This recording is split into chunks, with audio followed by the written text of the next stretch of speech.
Qari mill-Evanġelju ta' San Luqa. Dak iż-żmien Ġesu daħal f'raħal u laqetu għandha waħda mara jisimha Marta. Din kellu uħta jisimha Marija li niżlet bil-qiegħda f'riġlejn il-mulej tisimgħu x'kien qiegħed jgħid. Iżda Marta kienet moħħha fuq il-ħafna xogħol tad-dar. Imbagħad resqet u qaltlu: Mulej, m'intix tara kif uħti ħallet ix-xogħol kollu fuqi biss? Mela jgħidilha taqbad tagħmel xi ħaġa miegħi. Qabeż il-mulej u qalilha: Marta, Marta, inti tieħu rasek u tinkwieta fuq ħafna ħwejjeġ.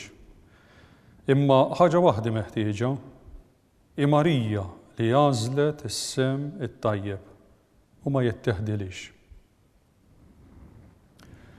Ir-rakkont tal-Vanġelu tas-16 Ħadd ta' matul is-sena jaħodna fid-dar ta' Lażru.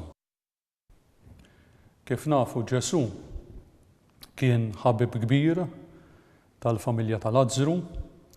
Il-familja ta' Lażru li kienet magħmula minn 3 persuni, Lażru nnifsu u iż-żewġ ħutu bniet Marija u Marta.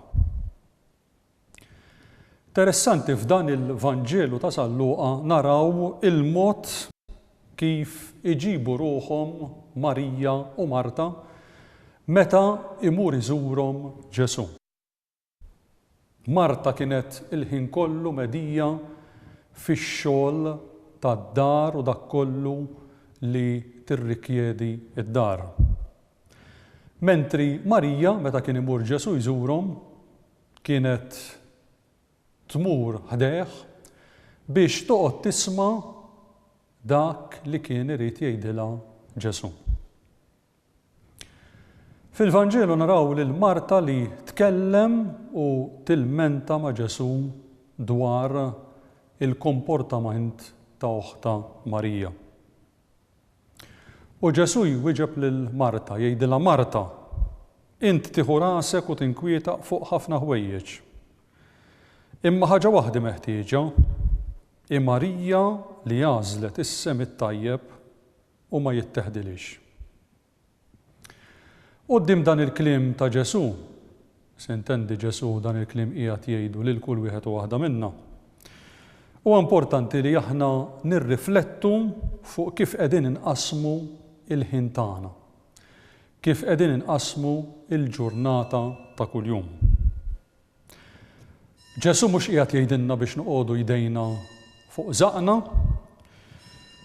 u ma naħsbux fuq ħajjidna u fuq dak li nagħmlu kuljum. Imma Ġesu jrid jiġbdilna l-attenzjoni u jfakkarna biex ma neħdux rasna żejjed fuq l-affarijiet materjali li jgħaddu, imma naħsbu fuq il-ħwejjeġ tar-ruħ kif għamlet Marija oħt Lażru.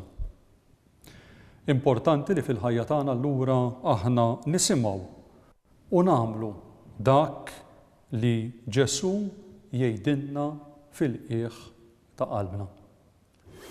Il-paċi magħkom.